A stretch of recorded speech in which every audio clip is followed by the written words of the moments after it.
The Kybalion, Chapter 3, Mental Transmutation, Explained. Welcome, dear seeker. Today we're diving into one of the most empowering and transformative teachings in the Kybalion, Mental Transmutation. This is Chapter 3, one of the most sacred Hermetic texts, and not just philosophy, it's a manual for spiritual alchemy. It's a real-life application of the first Hermetic principle, the principle of mentalism, which we learned states, all is mind, the universe is mental. But Chapter 3 takes the principle and asks, if everything is mind, can we change the contents of our minds? Can we transmute thoughts the way alchemists sought to transmute lead into gold? And the answer, Hermetics say, is a resounding yes. Let's break this all the way down. You ready? What is mental transmutation?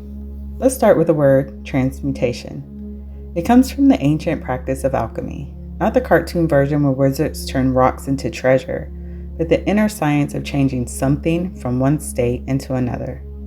Transmutation means transformation, yes, but more specifically, it means changing the nature of something while keeping its essence. In alchemy, transmutation was a process of elevating a base metal, like lead, into a noble one, like gold. But in Hermetic thought, that gold isn't always literal. It's symbolic. Gold represents a higher vibration, a higher frequency, a more refined consciousness. So mental transmutation is this, the art of changing one mental state into another, to change your thoughts, your emotions, your reactions consciously by applying Hermetic laws. Let me give you a very simple example. You feel fear. It rises in your chest. Your heart races. The Hermetic initiate, instead of drowning in that fear, pauses. She recognizes that this fear is just a frequency, a vibration, a temporary mental state. She remembers that all mental states exist on a spectrum, and that fear is just one pole on a scale that has courage and love on the other end. And with that awareness, she consciously chooses to breathe, to center, to shift her attention toward the vibration of trust, or calm, or courage. She transmutes fear into peace. That's mental transmutation in motion. It's not just emotional intelligence, it's energetic mastery.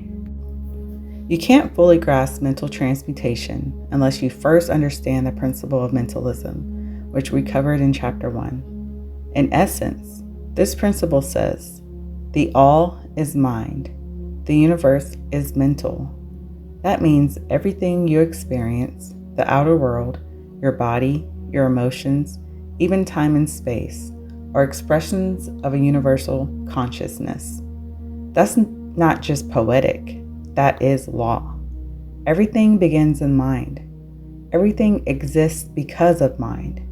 Therefore, if you want to change anything in your life, you begin by changing your mental state. Mental transmutation is your tool for that change. Let's bring it a little closer to earth. Say you're experiencing anxiety. From a Hermetic lens, anxiety isn't just a random emotion, it's a mental vibration. A pattern of thought and feeling operating at a certain frequency. To shift it, you don't need to suppress it, escape it, or ignore it. Instead, you observe it, understand the scale it sits on, and choose to shift your mind to the other pole, which brings us to the law of polarity, the key to transmutation. Here's the magic. Mental transmutation works because of another Hermetic law, the principle of polarity. This law states, everything is dual, everything has poles, everything has its pair of opposites, light and dark, hot and cold, fear and love, sadness and joy. All are in the same essence, just a different degree on the scale. There's no such thing as absolute hot or absolute cold. Hot and cold are just names we give to different vibrations of temperature. They are the same thing, just on opposite ends. The same applies to the mind. Love and hate are not fundamentally different. They are expressions of the same energy, vibrating at different intensities. So when you feel an emotion or a thought pattern, you can shift it along the scale, just like you would raise or lower the volume on a song. This is mental transmutation in action. You're not creating something from nothing. You're not destroying what you feel. You're shifting it. You are the inner alchemist now. Let's deepen this. Every thought, emotion, or state of consciousness has a vibration. That's not metaphorical, it's literal. Thought is energy. Emotion is energy in motion. Your consciousness is a vibrational field. This aligns with what quantum physics now teaches, that at the smallest level, everything is vibration. So when you learn to shift mental states, you're learning to alter your frequency. You're not pretending, you're not lying to yourself, you're retuning your instrument, your mind, to a higher note. And when you do that, guess what happens? Your outer world responds, because everything out there is a reflection of what's happening in your mental field. This is the Hermetic truth. Now let's clear something up. Most people think of alchemy as the old, mysterious science where men tried to turn metals into gold and discover the elixir of immortality. But that was just the outer layer. Real Hermetic alchemy is inner work. The ancient Hermeticists didn't care about getting rich with gold. They were focused on transforming the self, turning the lead of base emotions like fear, anger, shame into the gold of illumination, peace, wisdom. It's metaphor, but it's also more than metaphor. Because the moment you transmute your inner state, your entire experience of reality changes. Think about it. When you feel gratitude, your reality feels different. When you feel love, you see people differently. When you feel abundance, you perceive opportunity where others see lack. That's real transmutation, and it starts in the mind. Here's where most people get stuck. They think, okay, I understand the theory, but when I feel depressed or angry or anxious, I can't just snap my fingers and change it. And you're right. It takes willpower, discipline, and practice. Mental transmutation is a skill. Just like training a muscle, you get stronger with practice. The Hermeticists taught that the will, your conscious power to choose and direct your thoughts, is a sacred faculty. It's the divine spark within you that lets you step outside your automatic patterns and choose something new. So when you feel overwhelmed or stuck in a negative spiral, don't beat yourself up. Instead, pause, take a breath, acknowledge where you are, and then ask, where on the scale is this? What's the opposite pole? What would a shift feel like? Then begin to turn the dial.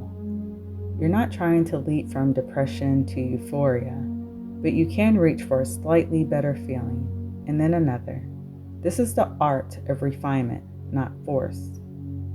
Let's imagine your mind as a sacred lab. Your thoughts are the ingredients, your emotions are heat, your focus is the flame, and your will is the alchemist's hand. Every day you're in this lab, whether you know it or not. You're combing thoughts, brewing beliefs, heating up emotions, crystallizing certain mental states through repetition. So the question becomes, are you an unconscious alchemist just reaching for whatever arises? Or are you a conscious master, carefully choosing the mental substances you want to work with? This is the call of Chapter 3, to become a conscious transmuter of mental energy. Why is this so powerful? Because if you truly grasp this chapter, not just intellectually, but viscerally, your life will never be the same. Because you'll realize you are not your emotions, you are not your thoughts, you are not your habits or your past or your doubts. You are the one who can change them. You are the one who can choose to elevate, to rise, to refine your internal world and therefore shift your entire external reality. Mental transmutation is the foundation of all magic, manifestation, healing, and spiritual growth. It is the key to self-mastery. Let's bring it down to a grounded level. How do you actually practice this? Here are some daily ways to start applying mental transmutation in your life. 1. Self-awareness first. Begin by becoming aware of your current and mental states. Label it without judgment. I feel anxious. I feel frustrated. I feel dull. Awareness is the first ingredient. 2. Locate the polarity. Ask yourself, what's the opposite of this feeling or thought? If I'm anxious, the opposite might be calm. If I'm angry, the opposite might be understanding. Recognize that you're just on one end of the scale. 3. Begin the shift. Use breath work, affirmations, movement, or visualization to begin shifting your internal state. Speak it out loud. I am choosing calm. Feel into what calm would feel like in your body. 4. Use the law of rhythm. Emotions rise and fall. Don't fight them. Flow with them. If you feel low today, remind yourself the pendulum swings. You won't be here forever. Ride the wave.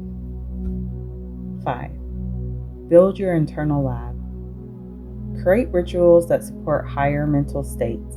Meditation, journaling, sound, sacred space.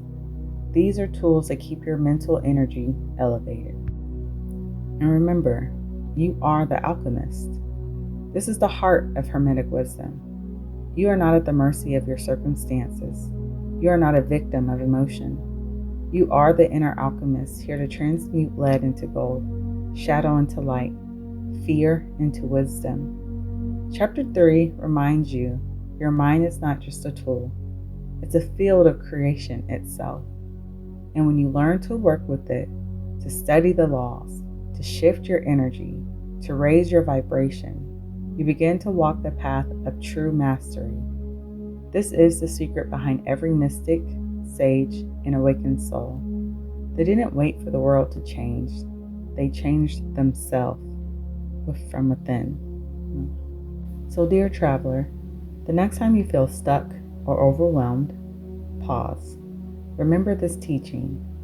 Feel into the spectrum and know, truly know, that you have the power to shift. This is not fantasy. This is not wishful thinking. This is Hermetic law. And now that you know it, you are responsible for it. So use it wisely. You are the vessel.